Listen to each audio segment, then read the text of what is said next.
Russia does exactly the same thing with Stalin's Great Plan, which, might I add, is actually called the Plan for Protective Forest Plantations, Introduction of Variable Grass Seedlings, Constructions of Dikes and Artificial Ponds to Achieve High and Stable Yields in the Steppe and Woodland Steppe regions of the European part of the USSR. Rolls off the tongue. Easy peasy.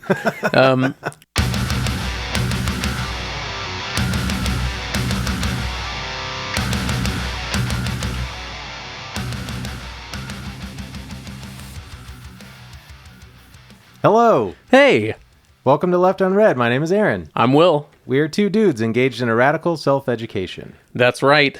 We're simply two dudes seeking to escape the compartmentalized world. There you go. This episode, we have read Communism, the Highest Stage of Ecology by Guillaume Suing. Yeah, Guillaume Suing. I can tell you a little bit about him. He's a French communist, author, and biologist. Passionate about the ecology, he's written several books in French concerning the intersection of Marxism and the environment. And this, I think, is his only English translation out. Here's an interesting note that might come into play later. The original French title is not the same. Oh, really? No, it's something completely different. I think it's The Real Ecology, a history of the Soviet Union and Cuba. Okay. So, Iskra Books, don't know if you so provocatively chose this title, but Yeah. not to put it all out there right away, I just don't know if it landed. Yeah, I would agree. I mean, I was going to say not to show my hand, but the first title sounds a lot more like an accurate description of this text. What I was expecting and what we got were kind of two different things, especially because this book was recommended by more than one mutual and was described in a way that made it sound like something else. Makes me now question if they actually read it. But nonetheless, yeah, kind of an interesting one. But definitely a contemporary book, so that's cool, I guess. It is Iskra Books. It was, I think, published in French in 2018, but this was published here in 2025. 2025. So pretty new. Pretty recent, and one thing I will say about it is that, part of what I expected going into it had to do more so with the climate. And I think that really what this book had to do more so with was the ecology. I mean, the environment in that sense, more so having to do with agriculture, especially because what he's doing here is taking a look through the lens of, as we just said, like the Soviet Union and the Cuban situations to show that really what we need to avert that kind of climate catastrophe or build something that's ecologically responsible is socialism. That's an argument that's easy for us to make, just to say that capitalism will never do it. It's always going to seek for profit. It's always going to seek exploitation, and that includes nature as well. Mm-hmm. But I think it is very interesting to look through the Cuban and Soviet examples given here, and I think it does kind of give some credence to his point that you need socialism to do that kind of thing. Yeah, I think my main takeaways are all around this idea of productivism, and a lot of the book is just kind of a historical recounting of agriculture in the USSR, and partly in Cuba as well, and looks at those as, one, in an apologetic sense, like going back and debunking myths about those systems, but secondarily also just making the argument that a planned centralized system is the only system that can find a sustainable future. And so there's almost like some pushback against the degrowth movement here.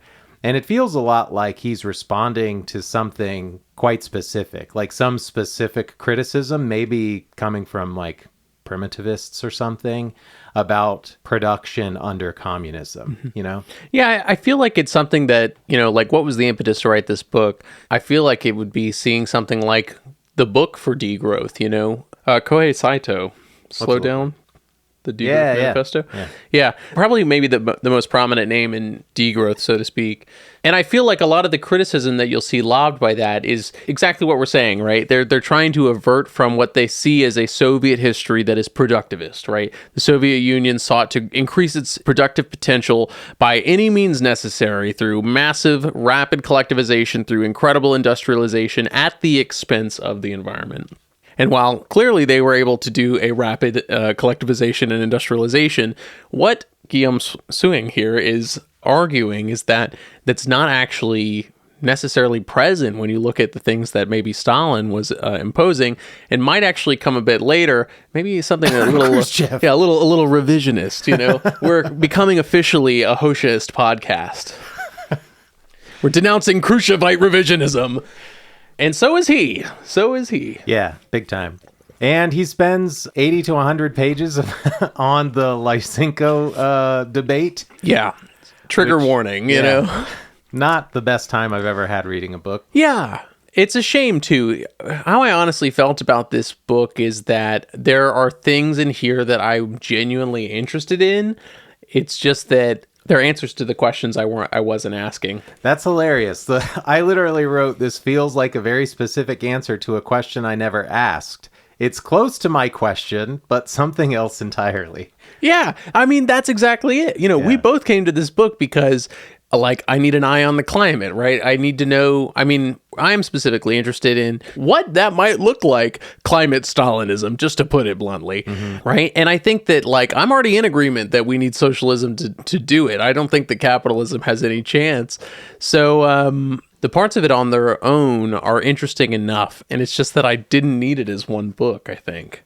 Even about the Lysenko argument, so much of what he's talking about is a division in biology throughout history between this kind of genetic view and then maybe a more epigenetic view is what he says, maybe the modern idea of it is. And that has to do with Lysenko in the end of the day. I'm not here to do Lysenko apologia because I don't give a fuck. Like, I don't know anything about the guy and I don't really care. It doesn't matter to me at all.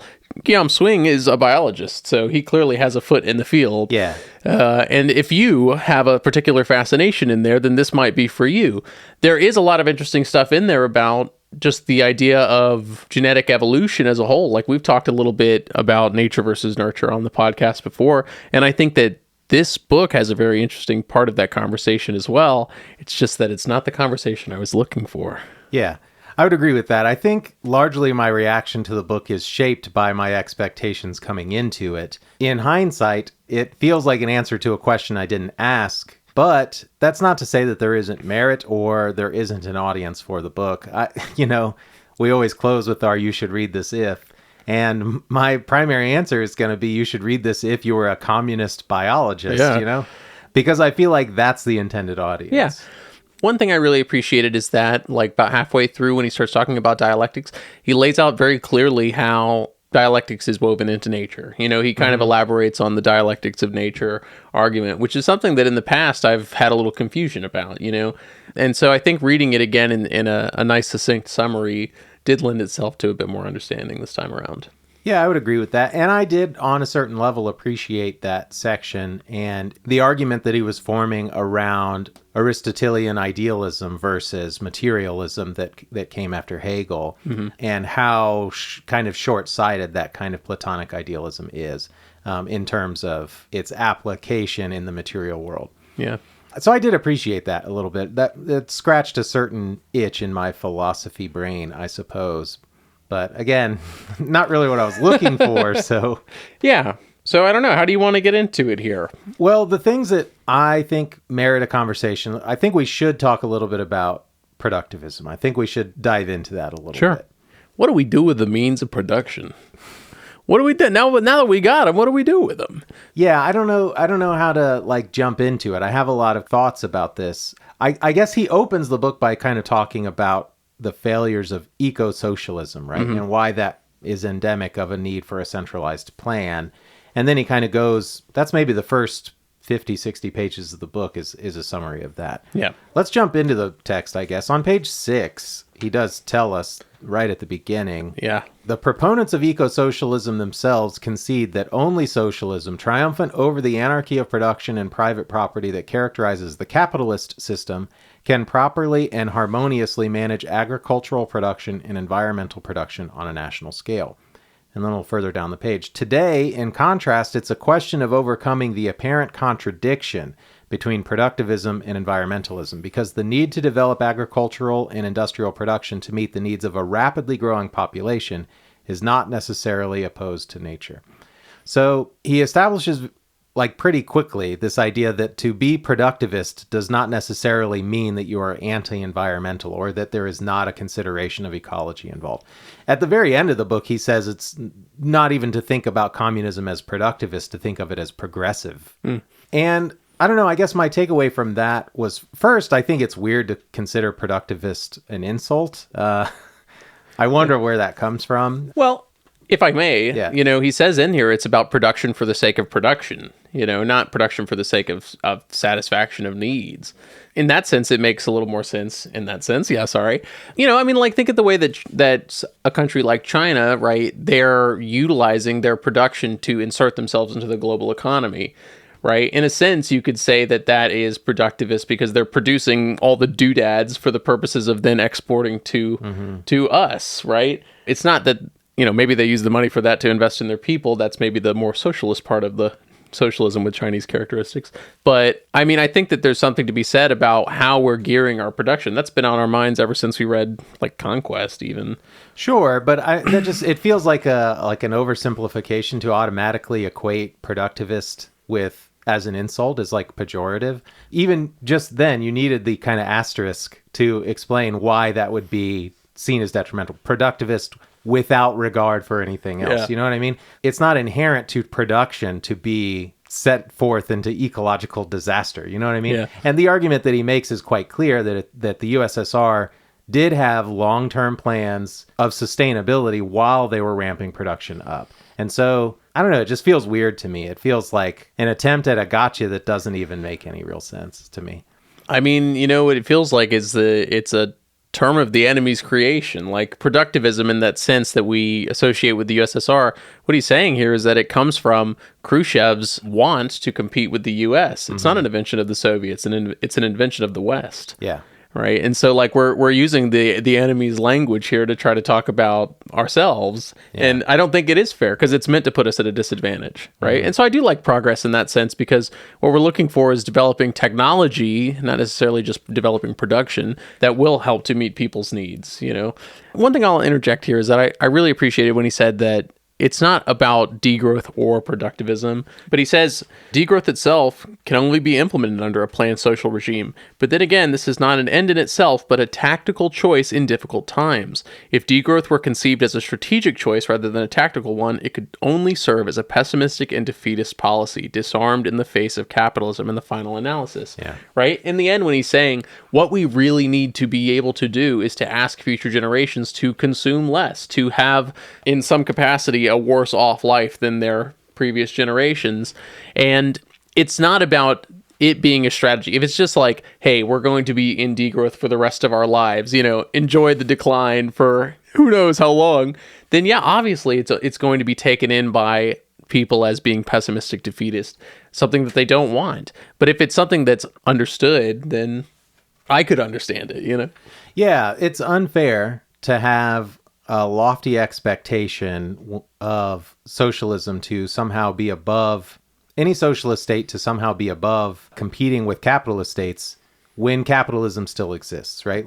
This is related to what you said, I promise, because you said on 22, right at the top, only the weapon of dialectics allows us to understand that a socialist state sitting on an ocean of underground oil will always be more useful in the long run to the cause of global environmental protection than any capitalist state that has invested massively in renewable energies. So to compare a socialist state using methods that you maybe don't think are the most maximalist socialist, and the most perfectly ecological technology. Exactly. Comparing that when it's not in a vacuum and it is existing like China against this behemoth of capitalist economy, like the United States, it's unfair to just automatically malign that and instead to recognize what else is being put in place to see this as a short-term environmental NEP, that is there to see a transition into socialism once the capitalist powers are defeated, As he also says, a few pages before that, the alternative to this catastrophe is not agricultural degrowth, but a technical revolution that only the socialist system can plan. Yes. So we have to allow this transitional stage and not just drop everything and just 100% degrowth right now, boom, because you're not going to win that globally in the state that we're in. You know what I mean? Yeah, and I don't want to get too far ahead of myself, man, but so much of in both cases that he puts forth here, Cuba and the Soviet Union, he says that there is a theoretical basis to it. There's something dialectical, there's something rooted in Marxism that is at the core of these policies, but he also says that a huge part of it is simply the situation at hand. The Soviet Union in the 10s, 20s, and 30s really didn't have the capacity for the same kind of technology to be put in place as, say, the West, right? Cuba has been under blockade for 60 plus years. Right, even the immense strides that they've been able to do in agroecology and alternative energies and social coordination and all sorts of things, that has been, just as he says at the end of the book, in spite of capitalism, not because of it. It's happened under the duress of this embargo, under incredible strain, and so I think that's really interesting. It's just interesting to note because it's always going to be in the context of its relationship to capitalism until the deed is done. And that's so hypothetical, it's almost not even worth talking about. Yeah, we can definitely do some kind of huge degrowth model under socialism, but until we get to that point, it's not going to be something that's so readily apparent. This book really tested my critical support for China because I've watched some interviews with Guillaume Suing, and he does speak positively about their ecological efforts in China. He does. That's a surprise to me. Even in here, I think that his statements on China aren't necessarily as negative as maybe... as you maybe thought in the beginning. Because, he does say, some elements of socialism remain. And, that's just a fact of it. There is still a socialized structure in China that is available to coordinate these kinds of plans, regardless of how you feel about their marketability right now. And so, I don't know, this book did stir some interesting feelings about China for me. Yeah, and I can't speak about China nor Cuba from a place of great education, so I don't pretend to be an expert on either of these, but my take while reading a book was that this was a surprisingly anti-China position and a surprisingly pro-Cuba position, though in fairness, I know that a certain amount of that perspective is coming from where we stand in May 2026 versus where he wrote this, 7 years ago. Yeah, that is true too. So the new context of Cuba is different, and I think I would be curious to know his thoughts now. Hello, everybody. Editor Aaron here, just jumping in to clarify because it sounds like I'm anti-Cuba here, and that's not the case at all. I mean, my surprise about the positive view of Cuba was a surprise to me because of the great duress Cuba has been put under with the embargo, the blockade. It was a surprise to me to see such a focus on the agricultural development there, not just in relation to China or even Vietnam, but because it wasn't the example I would have expected given the circumstances. Anyway, back to the show. But the line that really stood out to me on 104, it's really the first time I wrote China, finally, because he says... I'll read the whole paragraph, I guess. The only country in the vanguard of such programs today, injecting colossal sums for results planned at the highest levels of government under the watchful eye of the Americans and Europeans, China. China. Here again, even under a state capitalist form with disparate elements of socialism whose key sectors have remained public, it's probably no coincidence. And I was like, fuck yeah, finally he mentions China. Because when I'm thinking about actually existing socialism and plans for sustainability, China comes to my mind quite quickly. And I know that a lot of people immediately jump on emissions as a reason to shit on China. I think that's... They're still the global leader for reduction in emissions. That's true, and I think it's an unfair comparison to do a 1-to-1 with U.S. emissions versus Chinese emissions, because you're talking about a difference of 350 million to 4 billion people. Obviously, they're going to have higher emissions than the United States. You know what I mean? But their commitment to reduction in their emissions is commendable. And like you made mention of before, how much of the money that they're making from their current modes of production is going into a long-reaching, far-reaching, forward-thinking, progressive attitude towards socialism in the future. Increasing the quality of life of their citizens and creating systems that are far and above those found elsewhere in the developed world. It's a parallel to so many things that he talks about in here that I think it is a surprise it doesn't come until page 100 that he mentions China, because he talks very quickly about the Soviet Union constructing dams to create huge hydroelectric plants. Yeah, hydroelectric power to provide water to places to prevent famine, to aid agricultural growth. And it's hey man, Three Gorges, like what are we, like they tamed the Yangtze River. That's not a particularly calm and cool river, I hope you know. Okay. And like that's for the purposes of the people, right? And also not to say like, oh, all green is all good or anything, but like they're literally reforesting the desert. They're doing these things that that we're talking about here. I couldn't dream of doing in the United States. Yeah. Because we exist under capitalism. And just to get a little bit dangest for a second. Just a little. Mind if I, get a little dangus for a moment? Every communist country has undergone some kind of liberalization since the collapse of the Soviet Union, with maybe the exception of North Korea, and they are so interconnected with China, it might as well not matter. Cuba had the special period in the 90s. Vietnam did Doi Moi. I'm sure that to much the same extent, Laos and Cambodia followed. I'm not going to talk about Pol Pot here. And that's really the end of it. So if you want to talk about real communism or whatever, this isn't the conversation for it. We're talking about what's actually happening and what's actually possible, because the climate is a right now thing. It's not a hypothetical conversation. Ultras, get the fuck out. Yeah, fuck you, Ultras. It doesn't matter if the cat's black or white as long as it catches the mouse. Dang said that. Oh, hell yeah. That's a Dangus quote. Damn, maybe I'm a Dangus. No.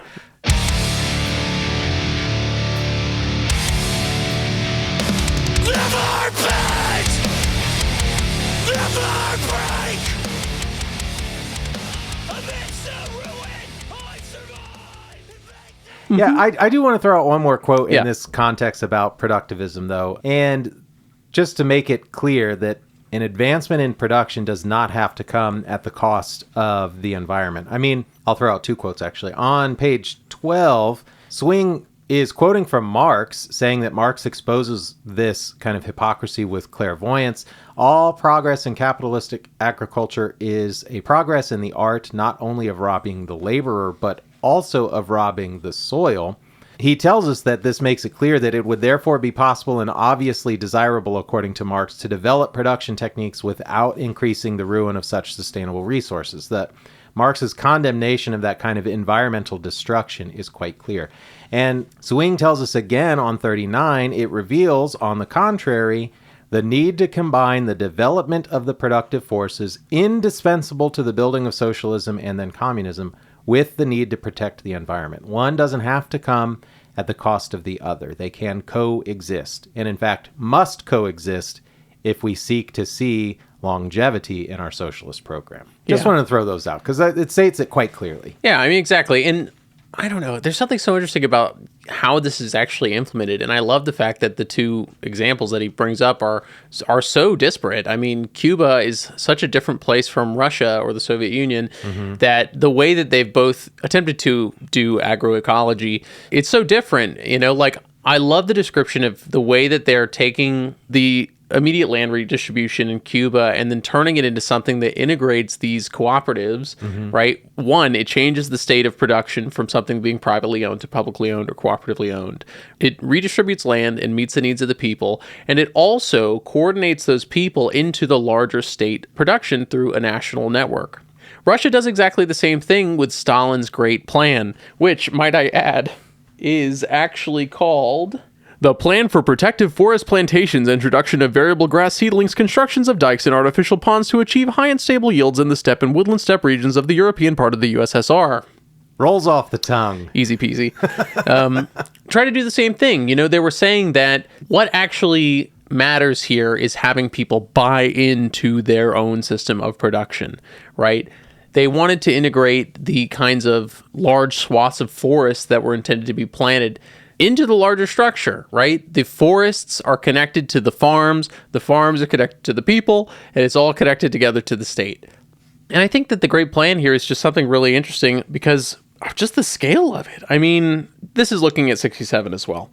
To give an idea of the immensity of the reforestation planned over the next 15 years, the idea was to cover with trees an area larger than France, Great Britain, Belgium, Luxembourg, and the Netherlands combined.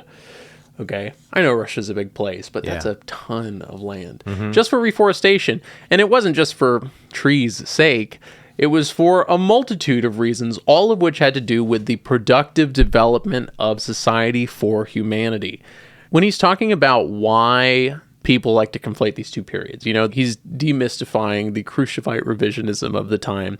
Something that he says that's so interesting is that during World War II, Russia went to chemical fertilizers because they're incredibly useful in explosive production. Mm-hmm. Why did they go back? If they got a chance to see how beautiful and fantastic this kind of westernized production was, why did they go back to this until Khrushchev? Was it just that Stalin was crazy and, a green genius? I don't necessarily think so. There's kind of a vibe I got reading this book that's like almost this like utopian futuristic view of the Soviet Union. Like they had this incredible natural image in their mind. And it's like, yes, that's what they were working on. But also, I don't know. Just a gut feeling. I don't think that Stalin was some insane ecological, messiah. I don't know. I got a quote here that said where I wrote, Stalin was a tree hugger.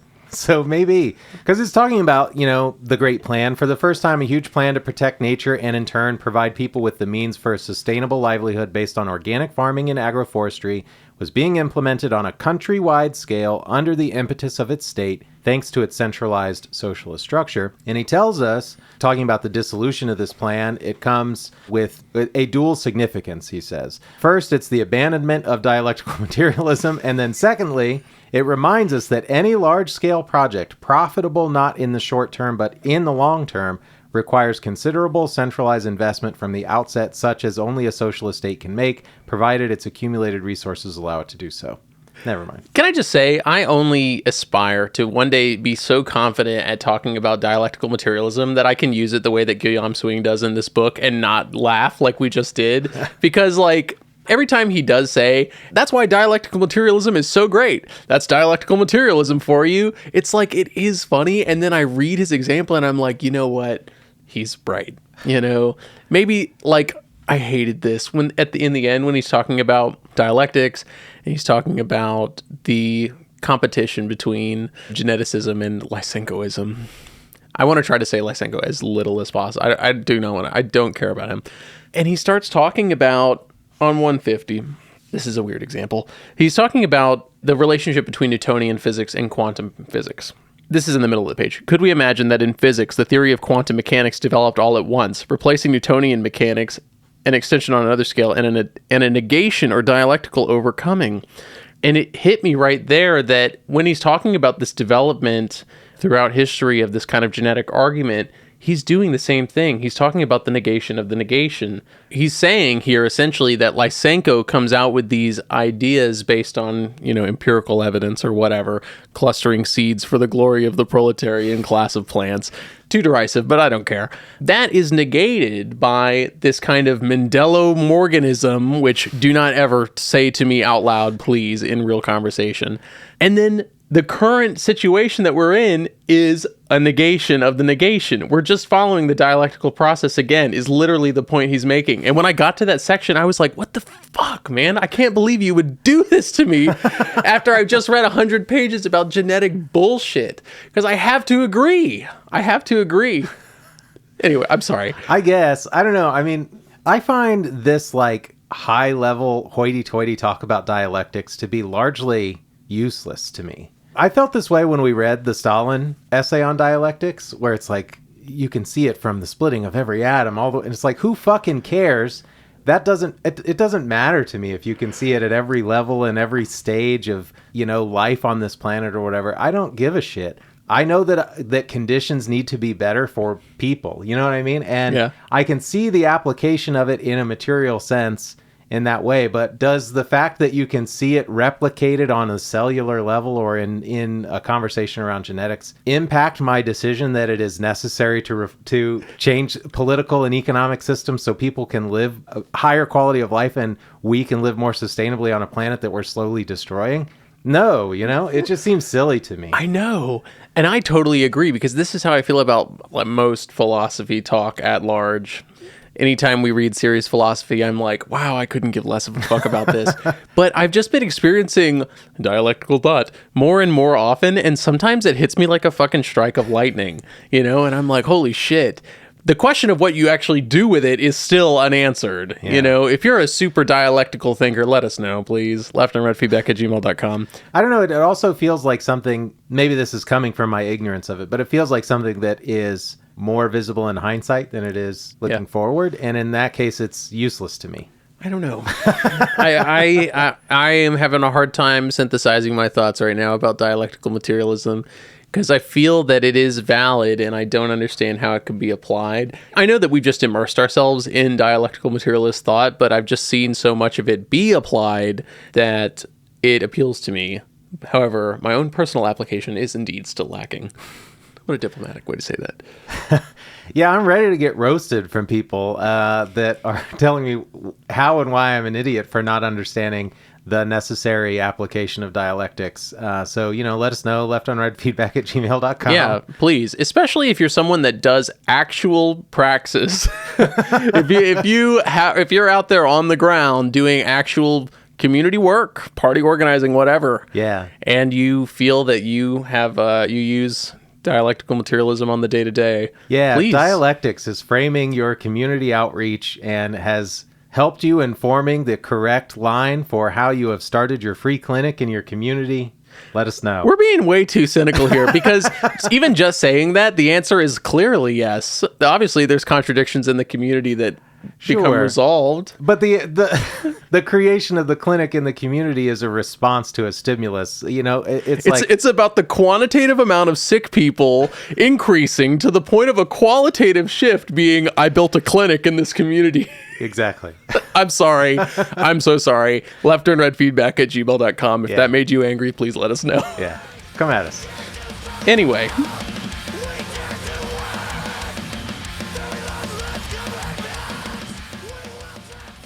I have a couple of random things to bring up. So in the context of looking back at the ecological history of the USSR, and I know I'm going to mispronounce this, but I didn't know about this until within the last year. The nature preserves? Yeah. What are they called? The Zapovedniki? I'm sure not going to try it. Yeah, whatever they're called. I learned about these. I might have mentioned it on an episode previously because it came up at some point, and I was like, oh shit, that's like super dope. And Suing does go through some explanation of how and why they came to persist and how and why they are useful and why it was so important to the USSR. I think, again, still kind of framing it in this like productivism doesn't mean that you're not caring for the environment kind of attitude, but they are super dope. And so if you don't know what they are, I'll read a couple of bits here. Yeah. In the Soviet Union, huge nature reserves were protected by the state against all intrusions, apart from those of specially authorized scientists in order to guarantee the conservation of natural biodiversity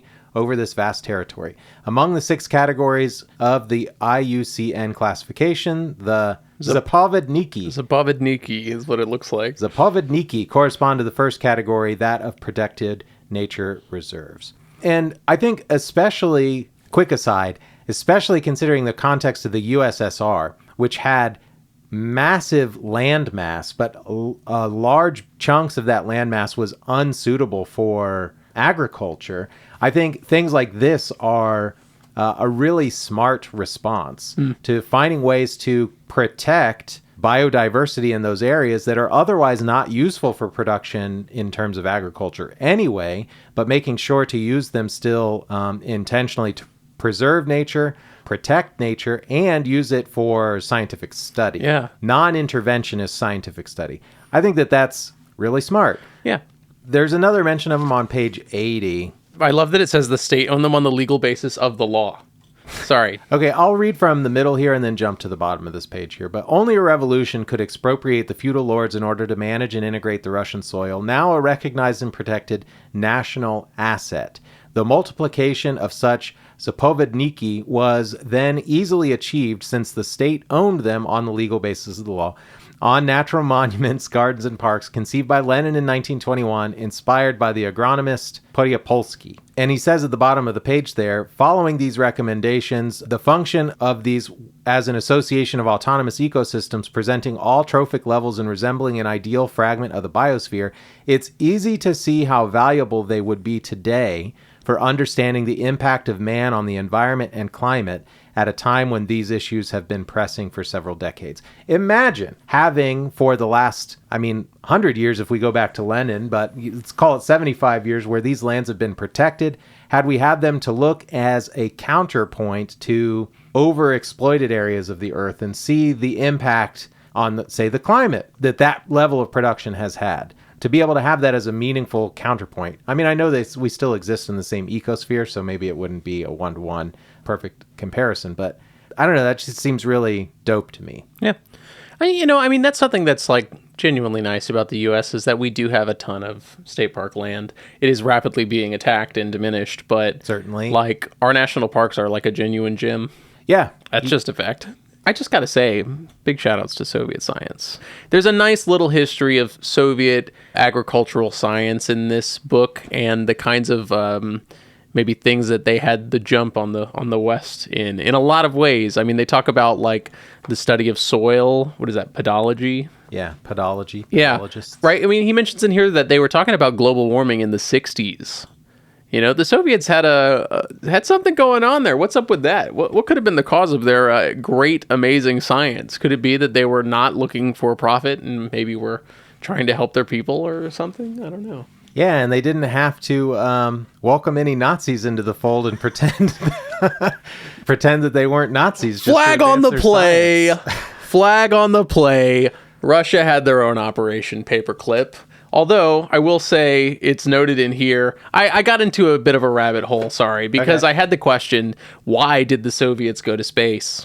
America, it's often argued that they did it to beat the Soviets. Yeah. I'm becoming more conspiratorial in my thinking about the moon landing in response to the USSR. Go ahead.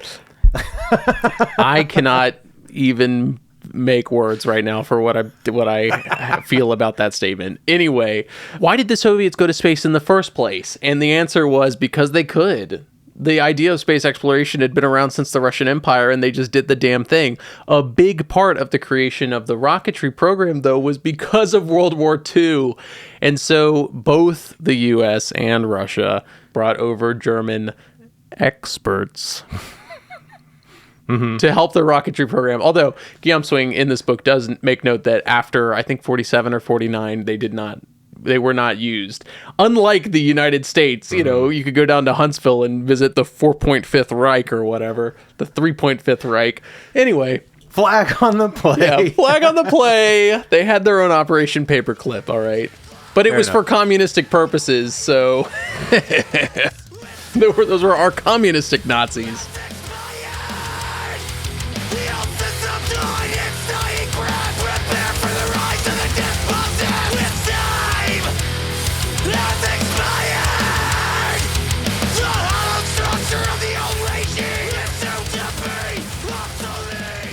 I think it's impossible to talk about ecological sustainability without talking about our relationship to animals. So there are a lot of things. I'll just throw out a couple of quotes here and make comment on those, because he does kind of talk around veganism as a movement a little bit. He never names it directly, and in fact, there's maybe one or two quotes where he's maybe coming at it directly.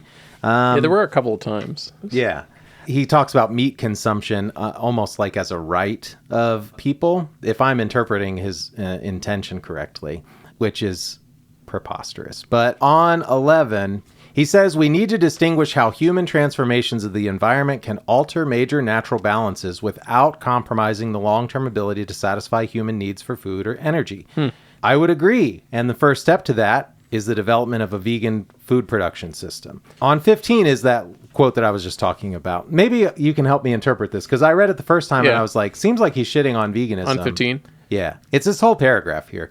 While it is true that non-renewable energies are anti-environmental, we'll come back to this point, we need to start combating the caricatures that have been perpetuated for too long in this field, even if they are common sense, knowing that they allow part of the left to condemn, along with capital, economic growth and an improvement in living standards to which the people of the South, and in particular China and India, are deemed not to be entitled. Meat consumption, improved public health and lower mortality, and developed of means of transport and so on. So am I interpreting that rightly, that he's saying meat consumption is a right that the people of China and India are entitled to? The way I read this is really, I mean, yes, like literally, yes, he's saying that he's entitled to it, but not specifically meat, more so an increase in the standard of living, right?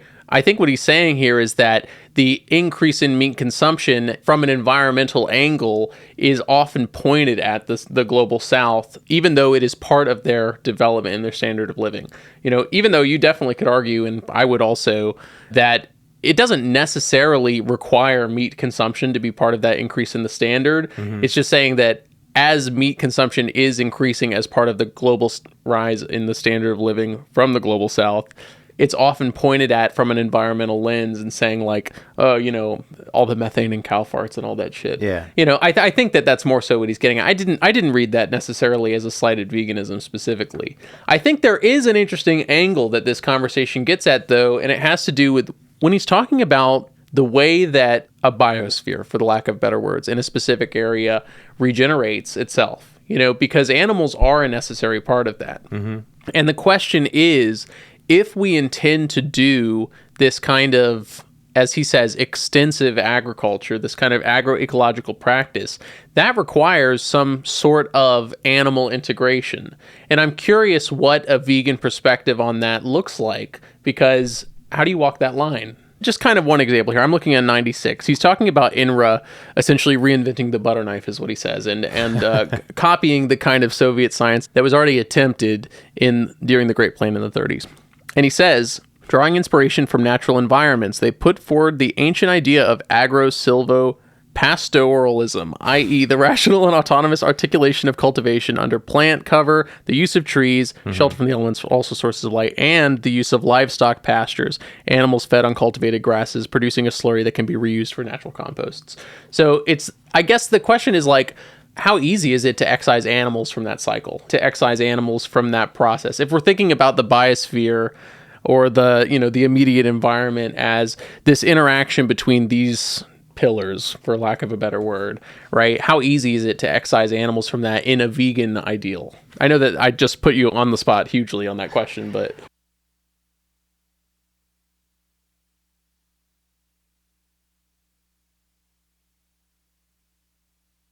Well, my answer to that would probably revolve around land use in general. Sure. Let me backtrack for a second. So he mentions it on page 16, because he's talking about food availability and food production, right? He said, food shortages are fully linked to the degree of exploitation of peoples by imperialism and even to the wars it provokes in food riots, such as the historic ones in 2008. And as he's describing this further down, he says, the only factor limiting food resources in relation to world population growth is not so much the world's arable land as the alteration of its fertility, linked, as we shall see in detail, to the suicidal techniques of intensive capitalist agriculture. And what he's saying there is that animal agriculture as a movement is so destructive to the soil that it ultimately is never going to keep pace with population growth. And it will ultimately cause ecological collapse or contribute to total ecological collapse, because you can't continue to take, nutrients out of the soil and use up all of this land to feed livestock when that livestock is not going to produce enough quote unquote food to feed the growing population. That will diminish as the population continues to grow. And my vegan response to that is something I've already made mention of on the show before, and that is remove animal agriculture, and you have removed 75% of the land available on the earth that is now free for use elsewhere, right? And that's not just like livestock pastures, but it's because a good majority of the crops that we grow are used to feed animals. Feed. Yeah. Mm-hmm. So especially, this is why people come for soy all of the time, and they think they've got an anti-vegan gotcha about soy production. Well, it's like, we can reduce soy production considerably because I think it's 80% of soy goes into cattle feed. And so my gut reaction is to look at land use in that regard. Like the way that we minimize the negative impact on the biosphere is by reclaiming more and more of that land to have natural ecological processes. That is, of course, a transitional state. I don't think anyone is going to advocate for just like crack open the locks on the zoos and let them roam free, boys. Exactly. There needs to be a plan in place, because that's not a good idea. But philosophically, the vegan principle that animals are not here for our use is one that we need to consider while we're making plans for that transitional stage. I got into a thing with someone on the internet recently. There's been some discourse online between non-vegan communists and vegan communists about veganism. And what it has enlightened for me, or what it has brought to my mind, is that I think if we're thinking 100 years in the future, 200 years in the future, I don't mean to be prescriptive with like the literal amount of time, but I mean, we've made it to socialism. We've made it through socialism to communism, whatever that is, right? Yeah. When we're in that position, the only way that position is going to be aligned with the vegan principle is if we're thinking about it now and building systems of in the transitional state currently. So even if you disagree with the idea, like one of the positions being held as an anti-vegan communist position is that consumption is downstream of production. And so changing your consumption does nothing to change production. And so vegans don't change shit. Yes. Which I think we that's talked plenty about. Yeah, I think that's myopic and bad faith. But secondarily, beyond the point, it is still necessary to consider if we are thinking of a system of production that is ecologically sound, is non-exploitative of human animals and non-human animals alike, we need to be thinking about how to shape those now. So that's a very long roundabout way to say, like, I think my answer is vague. Yeah. But it would be like around the way we're using land currently and seeing a pretty quick 75% reduction in that. Honestly, I think that the transitional aspect is honestly the easiest way to look at it here, because I'm just now thinking of the same parallel he's making to oil. To say that, how can I look at the global south and say your use of oil, or maybe in this case, your use of meat, is like against my ecological values because it's part of that transition. Yeah. I do absolutely agree with you, though, that it's about setting up the systems that can then support that transition in the end. Yeah. I don't know if that's on the front of Guillaume Suing's mind here. Definitely not. I get the vibe that, maybe along in the same vein as his productivism, right? He does kind of view animals as that kind of resource. And I think he does have a more dialectical view of our relationship to nature than that, mostly because that's how he fucking talks. But I don't know. I'd be curious to hear. I shouldn't do him such a disservice. I'd be curious to hear Guillaume Suing's opinion on anti-speciesism at large. Hell yeah. Yeah, me too. And that's fair, because I certainly, one or two things in here stood out to me and made me maybe a little defensive of his position, but I would be curious to hear it actually, and his thoughts on it. And I know that my attitude towards a transitional state is one that will get certain vegans saying that I'm not vegan, that I'm not applying the vegan principle, because I recognize that we don't live in a vegan world now. And much like I think that it is foolhardy to presume you can destroy a state and everything will be immediately great the next day. Hey, Aaron here again. You didn't think you'd get talk of veganism without another editor's addendum. Let me clarify a few things. As listening back, I don't think I articulated clearly my perspective on this. I have been recently thinking about a transition to food systems in alignment with the vegan principle, similarly to the phases of industrial development. And it's evident to me that the world has largely made it beyond the point of industrialization, where a transition to an anti-species food production system is both possible and obviously morally necessary. But that change will require central planning to be developed thoughtfully and sustainably.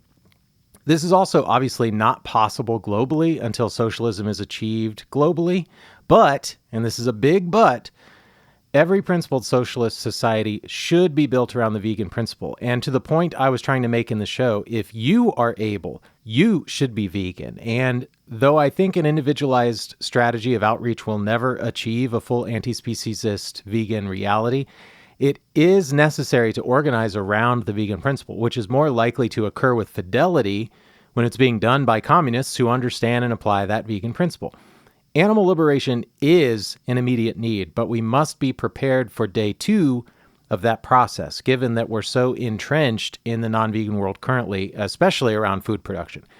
I suppose I would argue that we are in that first transitional stage now, when the contradictions present in the domination in nature are so readily evident, to begin organizing as vegans around the principle to build a vegan world now. When we control the means of production globally, we can control those systems and design them with intentionality regarding an anti-speciesist veganism, because it is necessary ecologically and morally to ensure that we're ready to see a vegan world realized as soon as possible. In the same way, we need to organize to see the end of global imperialist capitalism crumble as soon as possible. Anyway, back to the show. I'm going to make another parallel here. it's veganism not as a strategy, but as a tactic. It's not that necessarily veganism as it stands is the long-term strategy, because what that means, what veganism looks like in its long-term existence, is so different from the veganism that is used tactically today to implement that transition, I should say, right? That it's almost similar to how he's saying that degrowth shouldn't be a strategy, it should be a tactic. You know what I mean? Because when we're talking about degrowth in the final analysis, in the final stage, it's not degrowth as we're looking at it now. When we're talking about veganism in the final stage, we're not talking about necessarily veganism as we do now, because we're talking about a difference in the relationship, a literal qualitative change in the relationship between man and animal, between man and nature, I should say, because man is the animal. Human animal and non-human animal. Yes. Yeah, I would agree with that, though I would add my asterisk, which is that's not a rationalization for being non-vegan now. No flag on the play. Yeah, so I think we're in agreement with that. And I think that that's where that zapovedniki, I think those are a manifestation of the vegan principle. It's funny to me to see them privileged the way they were in the USSR, and to see us maybe now, certain folks looking back on them now and seeing them positively, and not extending that principle further out to recognize them as a representation of the vegan principle, which is that animals are not here for our use, and they're not commodities in the same way that we are not commodities. Here's something I'll say, and I don't know how worth this is getting into, but I just had a big blast of One-Dimensional Man. The nature preserve, the nature reservation. I know that it's difficult to talk about that in the context of a socialist society, because when we talked about it previously, it was in the context of capitalism. But, in what way is separating nature in that sense by decree of the state, separation of man from nature? I think really what I'm saying there is that there's something critical in the implementation of those things, just in the same way that we were talking about how the Great Plan sought to integrate these still existing more private cooperatives into the state, right? It's important that this kind of nature reserve is also integrated into society in that same kind of way. And I don't know if I see it in the context of like, you need a license to go here, you have to be a scientist to study this kind of thing. You know what I mean? Yeah. So I don't know. I just got a bit of a shock there, because I was thinking about the fact that it is a reservation at the end of the day. Reserved from what? Society is supposed to include that kind of thing, not be separated from it. Yeah, I don't know. I guess my response to that is that I think there's room for both. I think we do have to have spaces that are off limits to the public at large. Well, that's what I mean when I say it's in the implementation. Yeah. But just something about that got to me for a second, because I was like, holy shit, we've talked about reservations before, haven't we? Yeah. Well, I think, and this maybe opens a door to something a little broader, but the development of what society looks like in a socialist state and ultimately a communist one should be radically different in a way that we should not be as separated from nature as we currently are. The idea of a, quote, nature reserve or whatever in the Marcusean sense is one that is, like a little silo that's fenced off from, the gas station signs and all that shit like you did in the little animation, where really what we need to see is more development of our actual livable spaces as being more integrated with nature, and there would be less need for those sorts of reserves in that case, even though they could and should still exist for other purposes. I'm going to say two very hoity-toity things here. One is that, to bring it back in line with this book, it's indicative of the separation between town and country. The reservation is a man-made separation of town and country in that sense. I know that that's a little too loose. But on top of that, maybe there's something dialectical in there, because enough of them, if you have a quantitative increase, enough reservations, then they have a qualitative shift in how they're interpreted by society. And that's where I'll leave that. Fair enough. I do have a couple other quotes I want to throw out on this before we move on. On 52, he's talking about food production in the USSR. Indeed, the USSR was the world's leading wheat producer, but this production, which was sufficient to feed its people, was not enough to feed the livestock that produced meat and dairy products. So wheat had to be imported, even if it meant undermining the country's food independence. Or, hear me out, this is where you'll hear, there's a disconnect, I think, with a lot of people on the left, where you'll hear them say things that are quantitatively true. We produce enough food right now to feed every person on Earth, yet we choose not to because of the systems of production that we put in place. That is true. And it's also part that's unspoken there, though, is that a large part of the food that we are producing is not going to feed human animals. It's going to feed non-human animals that are forced into being livestock. Well, that's the error of the Khrushchevite revisionism. We didn't need to catch up with the West. We needed to embrace a dialectical response of the ecology and our industry. I mean, like, that's what he's saying here, Aaron. I agree. Yeah, sorry. Okay, maybe one more. Fuck it. This is a little looser in its application, but I'm going to say it anyway. This is on 168. Whether we're serious environmentalists or communists, we're not millenarians. We won't wait for an imminent day of judgment by withdrawing into small, sectarian, self-confident communities as mystical reactionaries and some green-gray survivalists. On the contrary, we expose for the people the scientific, material causes that determine our indissolubly linked social and environmental living conditions, and we fight against the ruling class that stifles our analyses, seeks to silence us, unless it is to set us against each other. But in order to arrive at a single set of demands and a truly revolutionary orientation, we must first overcome certain theoretical misunderstandings that still divide us today. And I think every vegan listening to this knows why I read that. Anyway, yeah, that's enough of my vegan shit. All right. Do you want to hit the cavalcade? I mean... Let's do it. I've got a few. Yeah, I do also have a few. It's the cavalcade of quotes. Yeah. He does throw some sly shots at anarchists throughout this book. He does. One thing that I love right in the beginning is that he says this kind of modern fascination with this cult of local production is simply recreating the old polemics of Proudhon against Marx. And I love that because that's a question I've asked every time we've encountered Proudhon and Marx is, how many times are we going to rehash these arguments? Endlessly. That's true. Endlessly, apparently. Shit. Yeah. Okay. Here we are back to the old polemics of Proudhon against Marx, a far cry from the supposed overcoming of Marxism. And while some are still desperately seeking a third way between capitalism and communism through a gray green temptation, others are forced to re-examine Marxism. Anytime you see third way, they just mean fascism, for the record. Fascism is the third way. Yeah, it's fascism, which, just capitalism again. Just capitalism again. I'm going to jump to 37.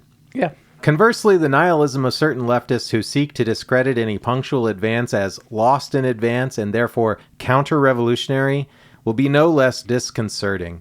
Revolution is not called for by armchair readings and a mystical millenarianism that puts the world revolution, a distant substitute for the Last Judgment, on a level that no current struggle can reach.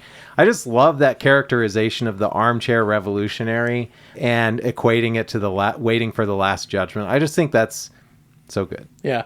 No, totally. I mean, I don't want to be that guy that's like, Marxism is a new religion, but there are some interesting parallels in the kind of fervor. I'll say that, and that's it. A shout out on the next page to Thomas Sankara, Burkina Faso. He mentions a one school, one grove program, which I thought was super cool. It's just that same kind of integration of nature into society in this sense. And it also is an integration of industry in a developing country. I'm still eager to learn more about Thomas Sankara. We might have something in the works for that. Hell yeah. So I'm jumping right along on 91. Mm-hmm. Just to point out, while many today accuse this technique of having devastated Soviet agriculture, confusing all eras and all experiences, Stalinist and Khrushchevian alike, shows, for example, that this is not the case. Agricultural production in the immediate post-war period, including the techniques presented here, not only did not cause famines, but even rapidly caught up with American productivity at the time. Say it again, did not cause famines. Well, yeah, I mean, just fucking Western propaganda, man. So, because communism equals no food. Like, you can look at the graph on page... Yeah, that fucking graph, yeah. Dude. I think that's a fantastic graph. 136 or something like that.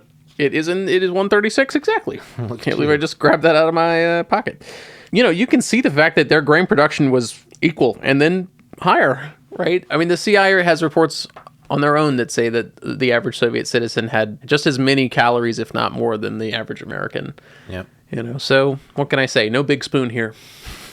We're not talking here about the sharing of misery that would be imposed by a return to an agro-pastoral Middle Ages or even a Neolithic communism preceding the class struggle, but about a sharing of wealth to which both rural and urban workers should be entitled once the capitalist exploitation they've all had to endure has been overcome. Just very nice. Yeah, very nice. I'll point out just one quick one forward on 104. He's talking about other means of energy, I guess, here. And he says, on the other hand, it would be appropriate for an environmental activist to take a serious, non-dogmatic look at nuclear alternatives to uranium, which awaiting the advent of this long-term solution. Uranium has a number of major drawbacks. Yeah, no shit. Yeah. I just want to say, okay, he's got a little techno-optimism in him. There's some weird stuff that he says. Like, he talks about fusion energy. He talks about climate change prevention strategies that do not involve the Earth. Ones that are outside of the Earth, perhaps, like blocking the sun. Yeah. That's like... he literally... Mr. Burns shit. I was going to say, he literally says mad scientist as like a, don't call me a mad scientist because I think this stuff is possible. Yeah. Capitalism stifles all of these technologies. That's objectively true, right? But... he shows his hand a couple of times talking about those kinds of things. And like all of that stuff is fascinating too. I will say, like, molten salt reactors, right? I looked up the Tomacac. That's not it. That's certainly not it. It's a cylindrical magnetic chamber that suspends plasma for the purposes of power generation in a still highly theoretical context, although a few working experimental reactors do exist on the planet, including in Japan and China. I did a lot of Wikipedia reading for this book, I will say. Just the exasperation on your face while you were saying that, describing that mechanism, was priceless. But, like, that's the kind of weird thing, it's funny to point at that and be like, this could be the future, man, because it's so experimental. Yeah. But I have a little appreciation. Earlier, I made it sound like I was putting him down for being technologically optimistic, but I have a little appreciation for that mad science type shit. Yeah. Yeah. I'm open to all that shit. Yeah. Yeah, fuck it, man. Give me replicators tomorrow. Hell yeah. Yeah. Beam me up, Scotty. All right, so... what questions did this leave you with? Do I really need to know anything about Trofim Lysenko? No. Here's a question that's completely unanswerable, man. I would get like, what the fuck would have happened? Like, the Great Plan is so great that it's like, what could have happened if it was brought to its fullest extent? What kind of Russia would we be looking at today? What kind of world would we be looking at today? That kind of thing. The Cold War has been so devastating in so many ways. I wish that science wasn't one of them. Yeah. You? Since we talked about it a little bit here, it's fair to reiterate, I guess, though it's a question I have with literally every reading that we do for the show, which is how to best articulate the connection that I see so clearly between anti-speciesism and communism. And what does that mean for organization moving forward? I guess in a practical kind of way, what does that transitional stage look like from our current modes of production and our current attitudes toward non-human animals to what I see as the end game, which is a system that's built in alignment with the vegan principle. Animals are not here for our use. What does that system look like in its full implementation? I'm going to rephrase my question if you don't mind. Yeah. Because the question is really this: how can we communists move from a defensive position on climate and ecology to a commanding one without talking about Trofim Lysenko? Okay, it always comes back to Lysenko. How can I really say to you, no, look, I am actually a degrowth baddie as well, and also a communist, and not talk about Lysenko? That's my question. It is evident to me that one of these books on degrowth is coming up. It has to be. We have to read one for the show. We've kind of seen one half of the equation now. Yeah. Not that this is the best half. Or the best representation of that half. And so I think, we will have to. Yeah. You should read this book if you're a communist biologist, you're a communist pedologist. You should read this book if you are interested in the history of USSR's ecology, or you're a stand for Lysenko. Yeah, those are all of my points. I'll add one more. You should read this if no, that's really the same thing. I was gonna say if you do have an interest in genetics and you've looked at this historical debate maybe with some fascination, I think that there is some interesting thing here. It's kind of Lysenko apologia. I don't know. The thing is, like, is he a villainous enough character for it to be considered apologia in the same sense as we might do for, say, Stalin? Yeah. No, I don't think so. I think he was just a kind of an egotistical, self-taught agrologist, and he existed at a very wild time when the Soviets were doing some wild shit, and he also did some wild shit. Yeah. We're not going to go deep on this, but Suing does do some legwork to talk about Lysenko's background, the ways that his self-taught nature might not necessarily have been the root of everything. Like, there were a bunch of actual scientists around him that could have said something at any point. So, I'm not here to do Lysenko apologia, but if you maybe need some, it's here. Here you go. Yeah. And if you have any questions, concerns, comments, especially about dialectical materialism, yes, feel free to leave those at leftunreadfeedback@gmail.com. We really love getting feedback on the show. One of my favorite things is responding to messages that we get. So please totally send along. What are we reading next? Next time, because it's our 50th episode, the big 50, we've decided to do something a little different, and we're going to revisit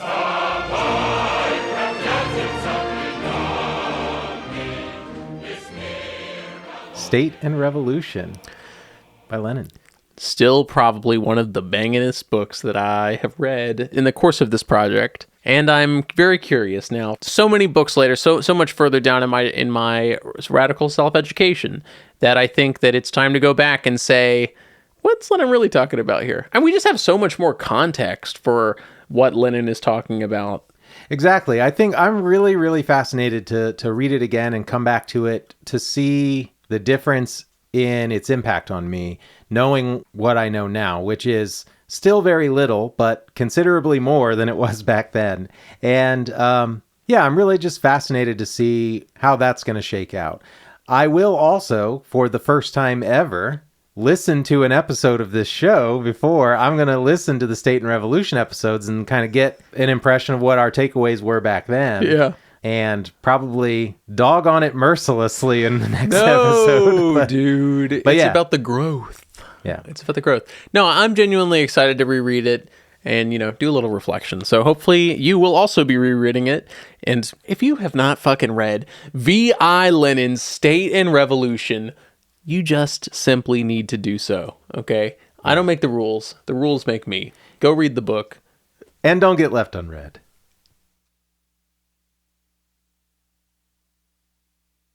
Speaking a little dang on him. A little dang. Little dang. Drop the dang.